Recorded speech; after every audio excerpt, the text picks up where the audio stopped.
Good morning. How the devil are you doing this fine day? Me? Drained. Completely drained. I did nothing strenuous whatsoever yesterday. I just sat here, typed some words, talked to myself for a bit, and then typed some more words. I feel like I'm running on empty. I have a day of possible 40-degree heat ahead of me, which is something I'm really, really looking forward to. Um, I am fortunate enough, as I've already said, to be working from home. So I know there's a fan on standby. I've got plentiful supply of cold water and cold drinks as well. But for those of you on site today, please remember that this level of heat could do more than just make you sweat. According to the experts, risks to site workers include exposure to UV sun rays and radiation that can cause cancer and burns, heat edema, dizziness and visual impairment, migraines, heat rashes, loss of consciousness, confusion, convulsion, cramping, heat exhaustion, and strokes. So please, please, please take care of yourselves out there today, people. It is going to be a scorcher. Now, we have a packed and diverse show for you today. So without further ado, let me post the question of the day, roll the intro, and get this show on the road.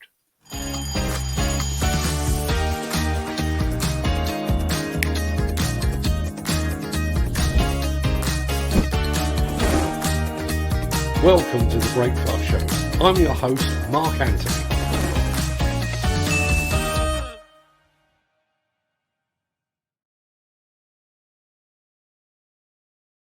It's Tuesday, the 19th of July, and as that remarkably persistent guy just said, welcome to the Breakfast Show.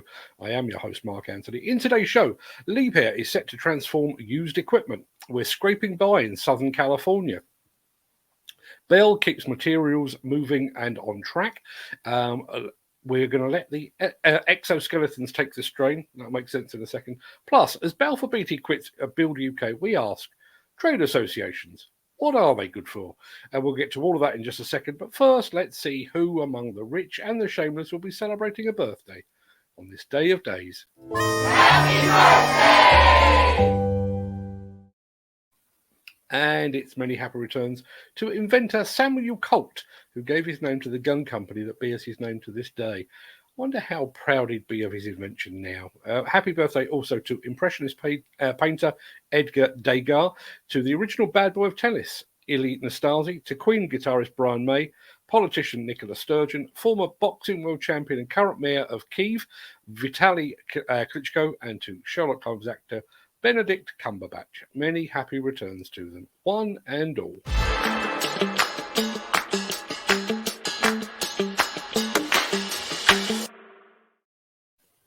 So, the news broke yesterday that the UK's biggest construction company, Balfour Beatty, has quit the trade body Build UK.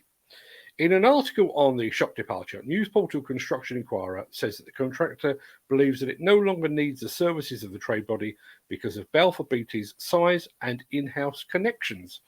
The Construction Inquirer article goes on to quote an industry observer who says, a lot of industry big players have direct contacts in Whitehall, so why would you need a trade body talking second-hand for you when you can go in yourself at a higher level? Why indeed? Now, obviously, this is a construction-related story, but it also begs questions for the demolition industry.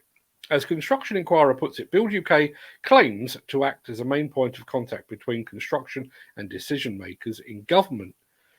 At least Build UK has contact with government. Demolition enjoys no such access and influence, aside from the second-hand contacts that come as part of the NFDC's ties with Build UK. That's the same Build UK whose governmental contacts were considered not good enough for Balfour Beatty. If they're not good enough for a single company, are they good enough for an entire industry sector? All of which calls into further question the benefit of trade association membership in the modern age. If those trade associations' links with government are not good enough, or if they are non-existent, if you can access legislative and regulatory information directly rather than waiting for that association to disseminate the same vital information, if those trade associations work for the few rather than for the many, if those trade associations are not delivering genuine value and return for your membership fee, if those trade associations place membership numbers above member propriety, and if those trade associations quietly fail to uphold the standards and codes of conduct that they constantly shout about, What is the actual point of a trade association membership? What are you getting for your money? As Edwin Starr famously almost once sang, trade associations, what are they good for? Answers on a postcard, please, or better still, in the chat. Axoft and Svantec are your high-end partners for noise, vibration, dust and air quality systems, sensors and software. To find out more, visit axoft.co.uk or call 01234 639 550. Just need to press a button. So yesterday, our friend Nick Drew, who's currently in the chat, shared an article he's written about Bell's foray into the field of tracked carriers. If you missed the article, you can find it using the link that I've just posted in the chat, fingers crossed. Now, I'm sure someone will prove me wrong here, but off the top of my head, I can't actually think of another equipment manufacturer with a foot in both the ADT and the tracked carrier markets. Anyway, I wanted to take a closer look at the new tracked carriers, and thankfully, Bell North America came good. Moving materials, tools, or even people in difficult terrains, muddy conditions, and hard-to-reach locations requires a special type of machine. Bell Trucks America has the perfect solution. Bell Tracked Carriers. These innovative tracked carriers offer unparalleled versatility, heavy-duty construction, and proven reliability. Bell's tracked carrier lineup includes two models, the TC7A and the TC11A. The TC7A is powered by a Cummins engine with 225 horsepower and can handle up to 4.6 cubic yards or 15,500 pounds of material. The TC7A has a multi-use dump bed with fold-down sides and a removable tailgate. The TC11A is also powered by a Cummins engine with 249 horsepower and a higher load capacity of 6.9 cubic yards or 24,300 pounds. The TC11A can be equipped with two distinct bed options, a flat bed or a dump body. Bell's tracked carriers feature large purpose-built cabs with suspension seats. They have a single electric over hydraulic multifunction joystick controller equipped with cruise speed control. The cabs are equipped with a convenient electrically controlled mirror switch and an easy-to-read, fully interactive color monitor with an integrated backup camera. Bell's unique and proprietary undercarriage design uses walking beam mounted track rollers, which ensure constant track-to-ground contact, resulting in lower ground bearing pressure, extended track life, and industry-leading tractive effort. Bell Tracked Carriers. For a quote, visit anydealers.com. Now, I raised the question, does anybody make ADTs and tracked carriers other than Bell? Turns out, Al Grierson, all the way from Luxembourg, where it is also sweltering hot, Bergman, but they have smaller dumpers, not full-size ADTs. Bergman has a 12-ton 4x4 dumper, sort of Hydrema size. But it is interesting to see Bell making that foray anyway. Now, don't forget to read Nick Drew's article. I've just checked, the link is in the chat. And if you can think of any other manufacturers that offer both tracked and wheeled ADTs, let me know. In the meantime, let me press this button. The Miller GT series heralds a new era of unrivaled power and cutting-edge intelligent coupler technology, increasing job site safety, machine versatility, and productivity. It's the added versatility that you need at the value you can afford. To find out more, visit millergroundbreaking.com. I'm about to play you a video from our great friends over at Liebherr. It's a video that begins with a sofa. What's that got to do with construction equipment, or more specifically, used construction equipment? Let's allow Liebherr to explain. This is a high-quality product. It makes life more comfortable.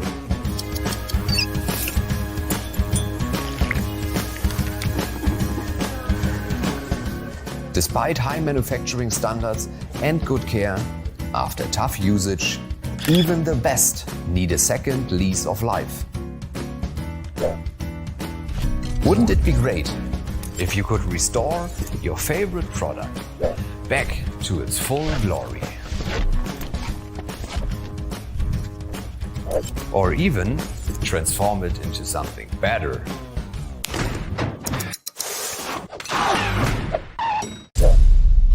This is exactly what we can do with your Liebherr machine. We call it Liebherr Transform. With this product, we extend the service life of your machine for a minimum investment. We take your machine into a new ecological age.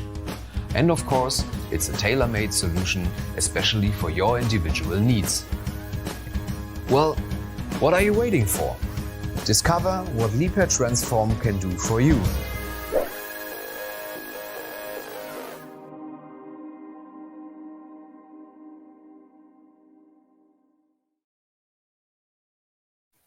Now, I realise that Caterpillar has been running their reman program for years, decades even. But with the industry focus now very much upon all things environmental, it's very interesting, I think, to see this being the focus of the Liebherr Transform solution. How far can they take it?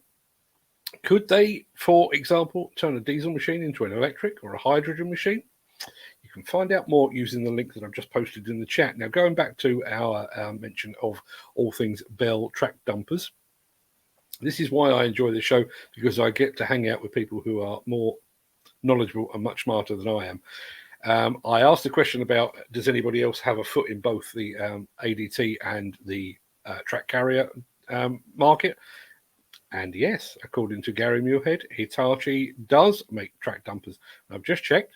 They do. You're absolutely right. So well spotted.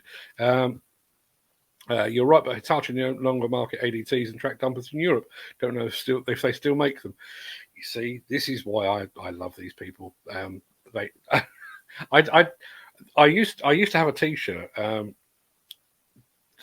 What was the T-shirt? I can't remember what it was. Yeah, sod Google, just ask me. I have exactly the same thing here. I don't need to know anything. I just throw it out to the audience and the audience comes good. Anywho, let me get rid of that. We'll come back to the chat, obviously, at the end of the show. Let me roll this instead.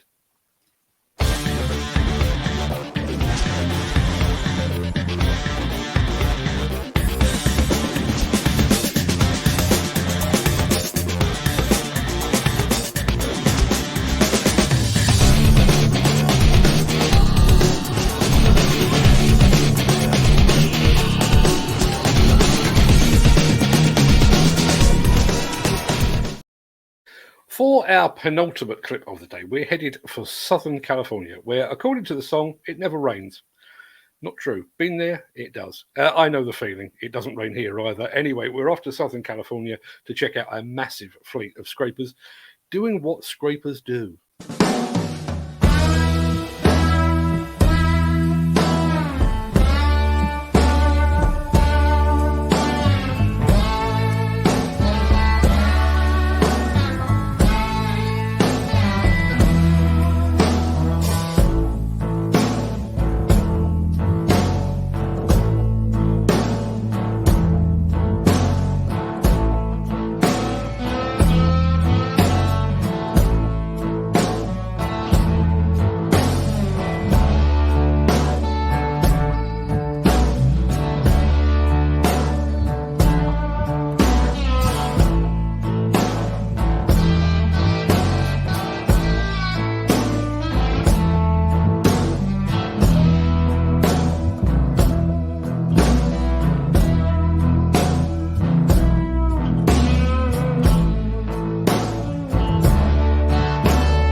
As our friend Al Grierson just said, impressive traffic management by scrapers everywhere. It really is quite a fleet, isn't it? Now, it looks like I've opened a real can of worms with my claims about nobody making tract dumpers and ADTs in the same line. Al is back after some Googling, or after some quick Googling. I think the Hitachi ADTs were made by Bell. Incestuous old business, isn't it? And then Mick Norton, Mitsubishi manufacturing track carriers, not sure about ADTs. Me either, to be perfectly honest. I think I may have spoken out of turn either way. Now, let me press a button because I've got something else to show you, and this is a bit special.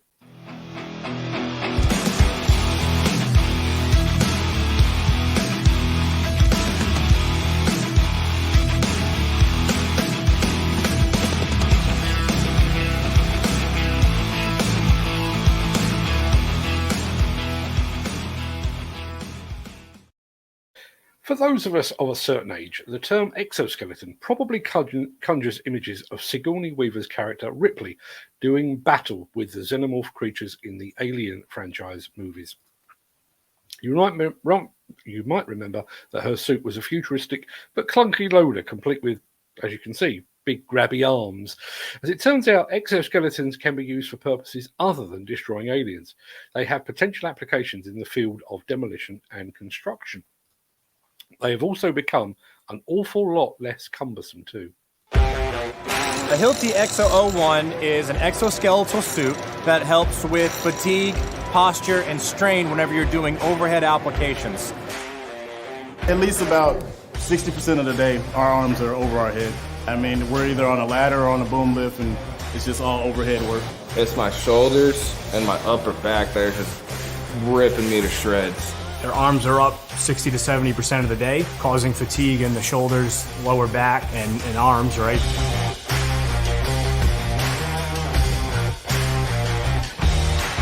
I actually feel like this will actually help. Just part of the strain that I usually feel just at the beginning of the day, I'm good right now. Al final del día yo estoy descansado en mis hombros. Me ayuda mucho, es algo muy bueno que han sacado y pienso que en el futuro los puede ayudar mucho con el no dañarlo. What we're providing is an exoskeleton overhead system that allows them to be in the rigors of the construction environment. It really surprised me. I mean, as I'm wearing it now, I'm kind of getting used to it. I kind of keep forgetting that I got it on. El primer día no, anduve algo incómodo porque yo nunca había usado. Pero ya después, como al segundo, al tercer día me fui acoplando.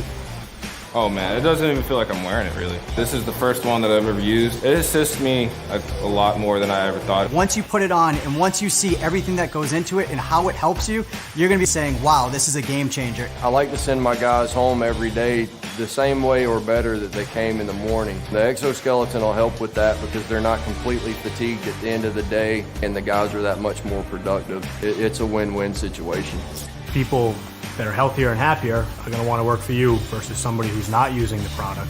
Es un poquito menos el cansancio al final del día ya cuando voy rumbo a casa. You're going to be able to keep the highly skilled, highly trained individual on that same task without them skipping a beat. Have a major impact on the industry once it's adapted and widely seen. There's so many trades that can benefit from it. I really think that once people see it and understand the benefits, that people will adapt to it.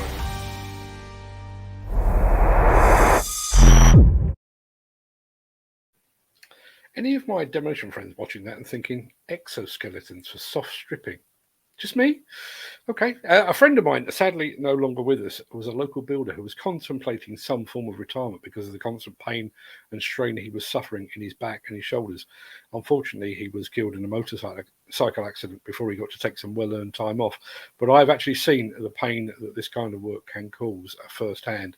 So I think that exoskeleton really does have potential. Just as an aside, I wrote about the potential for exoskeleton-style suits in the field of demolition some time ago in a Design for Deconstruction supplement we produced way back when. If you'd like to read it, I've just put a link in the chat. You can go and take a look, called Design for Deconstruction. Sorry to interrupt the guy with the funny glasses, but if you're enjoying this video, please hit the like button as it helps our channel. Or, better still, share this video with a friend or a colleague. Thank you. Right, back to Beardy. Right, that pretty much wraps up the main part of this morning's show. I'm going to roll the outro in just a second before leaping like a hot gazelle over into the chat to see what you're all saying today. If you can't stick around for that, then please stay safe, look after yourself, your family, your friends and your colleagues. Drink lots, stay cool, please. Have a great day and thanks for watching. But if you have the time and the inclination, I'll see you on the other side of this.